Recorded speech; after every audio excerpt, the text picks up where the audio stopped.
গোয়েন্দা তথ্যের ভিত্তিতে জানা যায়, সাগর পথে মালয়েশিয়া পাচারের উদ্দেশ্যে নারী ও শিশুসহ বিপুল সংখ্যক ব্যক্তিকে টেকনাফের বাহারছড়ার গহীন পাহাড়ে বন্দী করে রাখা হয়েছে। প্রাপ্ত তথ্যের ভিত্তিতে 18 সেপ্টেম্বর 2025 তারিখ বৃহস্পতিবার সন্ধ্যা 6টা হতে রাত 10টা পর্যন্ত বাংলাদেশ কোস্টগার্ড এবং নৌবাহিনী কর্তৃক একটি যৌথ অভিযান পরিচালনা করা হয়।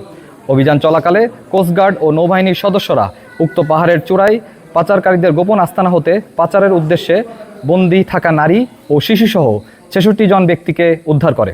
উদ্ধারকারীদের জিজ্ঞাসাবাদে জানা যায়, কয়েকটি সংঘবদ্ধ পাচারকারী চক্র বিদেশে উচ্চ বেতনের চাকরি, সুবিধাজনক কর্মসংস্থান, উন্নত জীবনযাপনের স্বপ্ন, অল্প খরচে বিদেশ যাত্রা এবং বিনা অর্থে প্রেরণ করে পরবর্তীতে কর্মস্থলে কাজের মাধ্যমে খরচ পরিশোধের সুযোগের প্রলোভন দেখিয়ে টেকনাফ সহ দেশের বিভিন্ন এলাকা থেকে বাংলাদেশি ও রোহিঙ্গা নাগরিকদের মালয়েশিয়ায় গমনে উদ্বুদ্ধ করে টেকনাফের গহীন পাহাড়ে গোপন আস্তানায় জিম্মি করে রেখেছিল।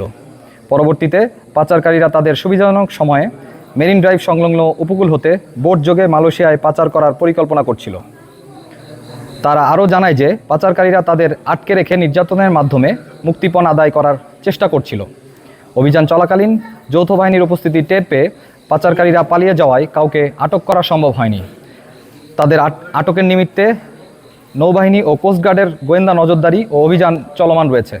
মানব পাচার রোধে বাংলাদেশ নৌবাহিনী এবং কোস্টগার্ড এ ধরনের অভিযান ভবিষ্যতেও অব্যাহত রাখবে।